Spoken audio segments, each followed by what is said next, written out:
मैं खुद ही 175 रुपया पर बहाल था। इतनी हत्या हमारे चौकीदारों का हो रहा है, कहीं किसी भी कर्मचारी को उतना हत्या नहीं हो रहा। अभी हम परिहार थाना क्षेत्र के परिहार परिसर में है और हमारे साथ जो चौकीदार संघ है इनसे बातचीत करेंगे कि आखिर ये लोग किस बात को लेकर के आंदोलन पे बैठे हुए और इन लोगों का मांग क्या है। तमाम पहलुओं पर बातचीत करने के लिए कुछ चौकीदार हैं, इनसे बातचीत करने की कोशिश करते हैं। सर, सबसे पहले तो अपना नाम बताइएगा।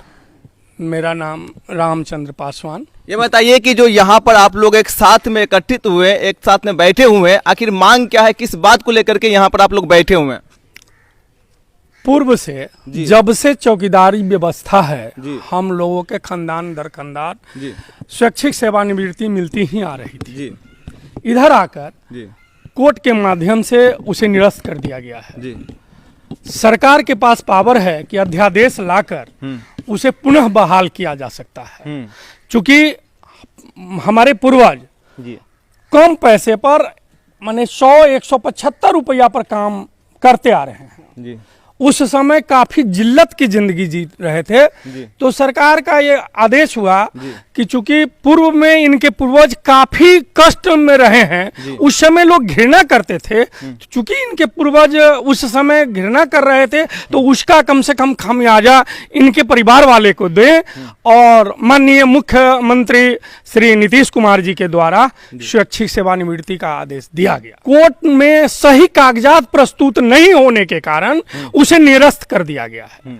हम लोग यह सरकार से मांग करते हैं कि सरकार अध्यादेश लाकर पुनः स्वैच्छिक सेवानिवृत्ति एफजी आश्रितों की बहाली शुरू करे। आपसे सवाल ये करेंगे कि जो उस समय में बहाली हुआ था आप लोगों का चौकीदार संघ में, तो क्या आप लोगों के रिटायर के बाद जो आपके जो बेटे हैं उनके नौकरी को लेकर के ये हड़ताल पे बैठे हुए हैं? जी, उनके नौकरी के लेकर ही हड़ताल पर बैठे हुए हैं। हड़ताल नहीं है, हमारा पहला चरण है यह काला बिल्ला लगाकर विरोध प्रदर्शन करने का। यह काला बिल्ला लगा के हम लोग विरोध। तो आप लोगों का जॉब था, क्या आपको बेटे हैं उनको समय रहते हुए दे दिया जाएगा या फिर आपको लंबी लड़ाई लड़ना पड़ेगा? और ये तो सरकार पर निर्भर करती है।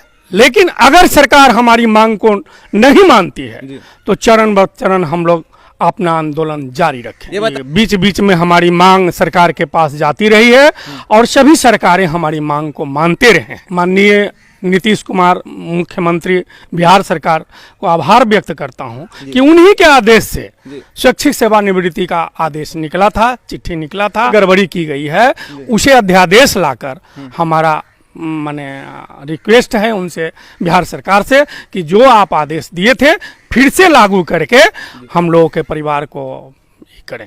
सर कि जिस समय आपका बहाली हुआ था, क्या लग रहा था उस समय में चौकीदार का नौकरी कोई करना नहीं चाह रहा था? जी हाँ, उस समय नहीं करना चाह रहा था। मैं खुद ही 175 रुपया पर बहाल था।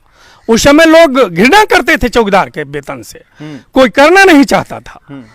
और उस समय हमारे पूर्वज या मैं खुद 175 रुपया पर बहाल हुआ। उस समय में जो चौकीदारी का नौकरी था, क्या कठिन था या आसान था? उस समय काफी कठिन था, उस समय भी कठिन था, आज के दिनों में भी काफी कठिन है। देख रहे हैं कि बिहार सरकार में कि जितने हत्या हमारे चौकीदारों का हो रहा है, कहीं किसी भी कर्मचारी को उतना हत्या नहीं हो रहा है। या शराब का केस ले लिया जाए, क्रिमिनल को पकड़वाने का ले लिया जाए, हत्या, मर्डर, माने हर मामले में चौकीदार को ही मोहरा बना दिया जाता है। फिर भी हम लोग डट के सरकार के आदेश से ड्यूटी करने के लिए तत्पर रहते हैं। ये बताइए सर कि जब रात का समय होता है, जब ड्यूटी में जाते हैं, कहीं पर आपको तैनात कर दिया जाता है, रात के समय में ड्यूटी करना कितना कठिन होता है? काफी कठिन है।